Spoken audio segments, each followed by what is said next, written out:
Hello and welcome to the latest video summary of our industry news, brought to you by Estate Agent Today and Letting Agent Today.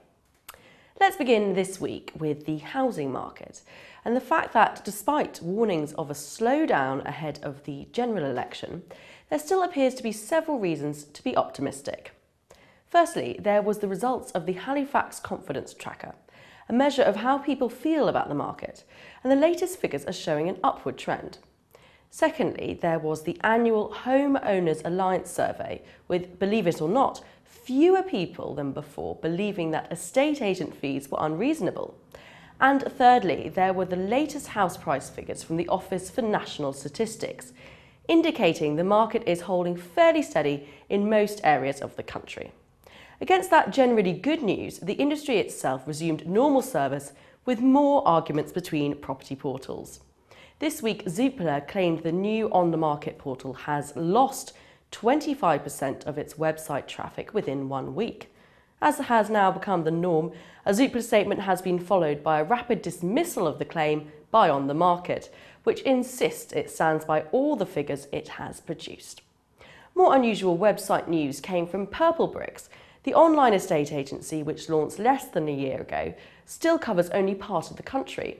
Despite those limitations, it now looks certain that the agency will float on the stock exchange within the next few months and has appointed a Canadian firm to prepare the agency.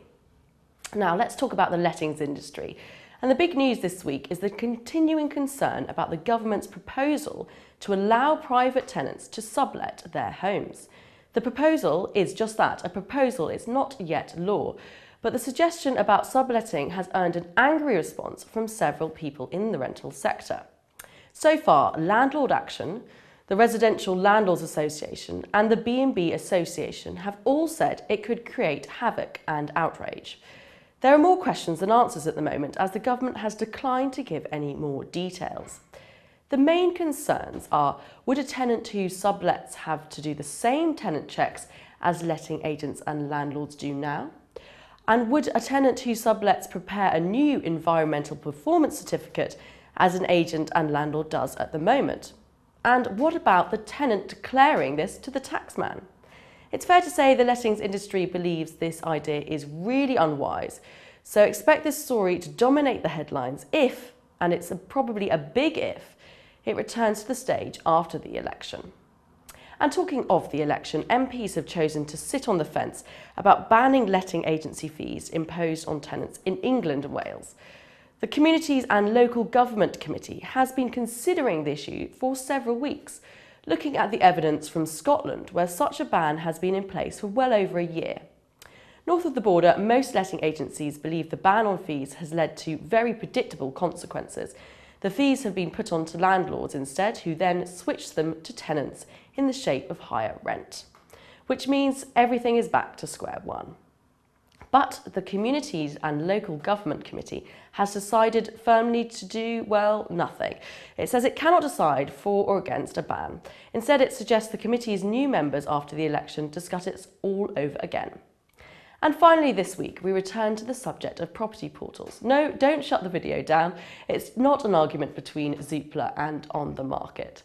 Instead, we ended the week with a story we spotted in the Daily Telegraph, which was celebrating 15 years of Rightmove. The paper gave a list of things we didn't know about Rightmove. For example, Rightmove's first ever TV ad featured Arsenal legend Ian Wright in a bath. And the portal's biggest number of hits ever was 2 years ago when it advertised a house which was inside and out completely purple. But most surprisingly of all, we thought, was the original name, which the founders were going to give the portal. The first idea was doorknob. That's right, Rightmove might have been doorknob. We think you can make up your own jokes about that one. That's it for now. We're back after Easter with another video summary. In the meantime, keep up to date with Estate Agent Today and Letting Agent Today online every day. See you next time.